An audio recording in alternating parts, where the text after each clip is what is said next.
Nah, ini ke Ahmad Dhani lagi nih. Tapi ada telepon ini, kita terima dulu. Halo, selamat malam. Selamat malam. Ya, silakan, dengan siapa, di mana, Pak? Pak Sudadi Tegerang, Tangsel.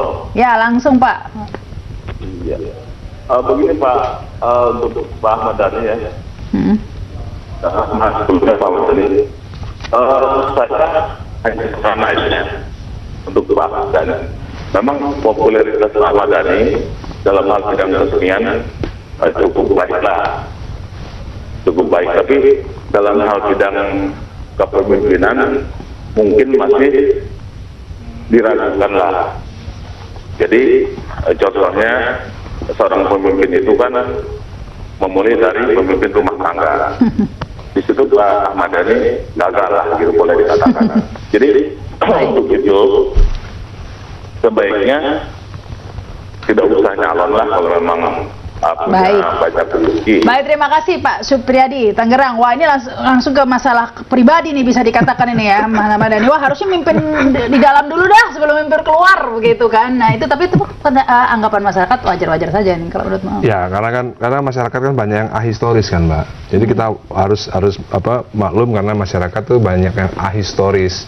Jadi kalau Mbak Mega kawin cerai berarti dianggap tidak bisa memimpin keluarga, atau misalnya Soekarno dulu juga kawin cerai gitu kan. Ya, kalau masyarakat tuh belajar sejarah ya, Soekarno tuh kawin cerai juga gitu loh. Justru kalau saya mengutip katanya Anang Hermansyah, justru karena saya cerai ini saya berhasil menjadi pemimpin. karena saya berhasil mempunyai keputusan untuk tidak meneruskan rumah tangga dan berganti dengan rumah tangga yang lain. Apalagi ini baru sekali ya. Jadi baru sekali Pak Karno udah berapa kali kawin cerai kan.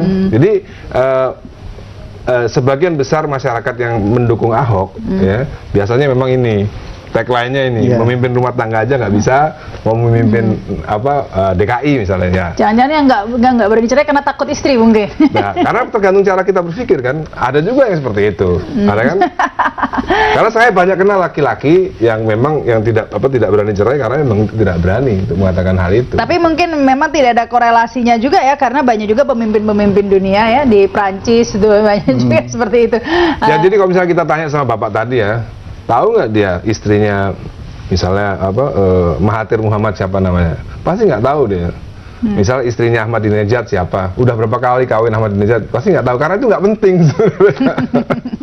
Tapi karena Dan Ahmadinejad itu adalah pemimpin hebat di Iran, ya kan?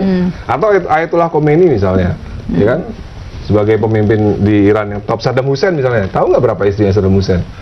Nggak ada yang tahu orang. Nggak diliput ya, nggak masuk entertainment soalnya. Karena nggak penting juga gitu loh sebenarnya. Tapi yakin tidak, ini kan PKB ya, PKB. Ingat nggak ketika Rhoma Irama di PHP ini? Ya, saya sering ngomong itu juga. Kalau Rhoma Irama itu memang ada kontraknya. Kalau saya mau PKB nggak ada kontraknya terus terang. Kalau Rhoma Irama dengan PKB ada kontraknya Mas. Jadi kalau misalnya Rhoma Irama tidak bisa membawa PKB 15% di Pilpres 2014, kalau bisa membawa 15%, PKB akan mencalonkan Rhoma Irama menjadi calon presiden. Itu ada kontraknya. Kalau saya nggak ada kontraknya. Jadi saya sama Cak Imin itu dari dulu udah selalu ngomong, kapan aja saya disuruh mundur, go ahead gitu.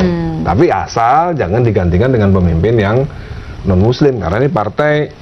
Nah, kalau kabarnya PKB dukung Ahok gimana? Kayaknya udah enggak dia. Udah enggak ya? Kalau sebaliknya ada partai lain dukung Mas Dhani?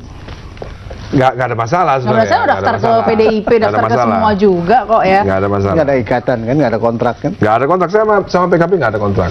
Tapi kalau Mas Toto menilai sosok Ahmad Dhani sendiri ya, karena banyak juga anggapan-anggapan seperti Pak Supriyadi tadi penelpon ya, yang meragukan dalam bidang kepemimpinan, dalam bidang politik, karena selama ini dikenal hanya di musisi begitu. Ya, jadi memang ini PR besar buat siapapun yang sudah terlanjur dipersepsi oleh publik, karena yang kita hadapi di pilkada itu kan persepsi publik. Persepsi publik itu tidak harus selalu benar ya. Apa yang dipersepsi hari ini oleh publik dia bisa mampu gitu, ternyata tidak mampu. Atau sebaliknya yang hari ini dianggap nggak mampu karena artis dan lain sebagainya, ternyata terpilih gitu loh.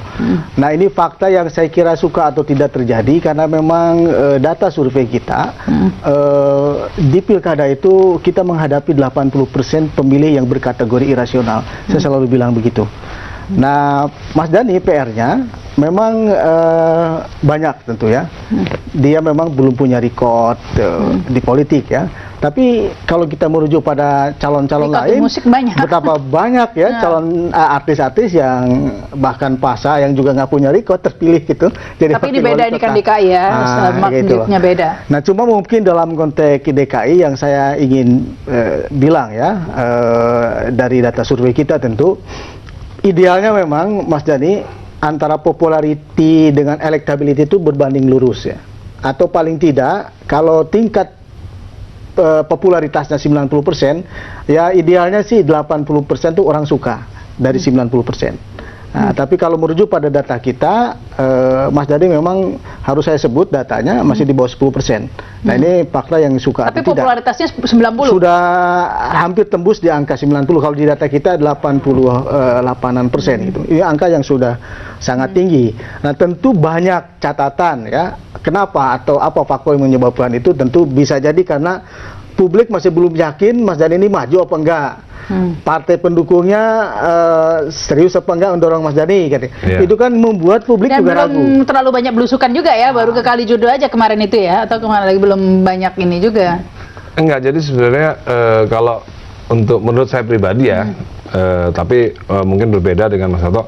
Kalau saya pribadi, kalau saya kan popularitasnya kan udah cukup tinggi gitu ya. Jadi kok belusukan itu untuk mereka yang belum populer gitu loh. Nggak untuk biar suka gitu kan. Ya. Ya bisa jadi. Suka. Tadi juga dijelaskan supaya ada tingkat elektabilitas tadi kan. Tapi menurut saya yang lebih penting juga adalah forum-forum diskusi ilmiah yang paling penting ya. Karena kan orang ini kan jadi gubernur kan nggak boleh hanya ngerti seni doang, dia kan harus ngerti banyak aspek kan ya kan. Kalau masalah track record, saya rasa orang Jakarta dulu juga kagak ada yang tahu track recordnya Ahok ya kan. Orang mereka milihnya Jokowi ya kan. Tapi kan akhirnya orang jadi bisa tahu karena udah ada stage-nya kan untuk manggung kan. Nah, sebenarnya kan saya kan memang belum punya pengalaman ya. Nasib orang yang belum punya pengalaman ya memang tidak dipercaya. Belum dicoba ya. Sama waktu saya pertama kali mau jadi musisi Mas, saya mau jadi pemain band. Teman saya nggak ada yang percaya Mbak kalau saya bisa jadi pemain band. Karena belum pernah tampil. Iya, karena itu tadi nasib beginner ya gini nih. Baik, kita harus break dulu. Kita lanjutkan lagi nanti pemirsa. Kami akan kembali setelah pesan-pesan berikut ini.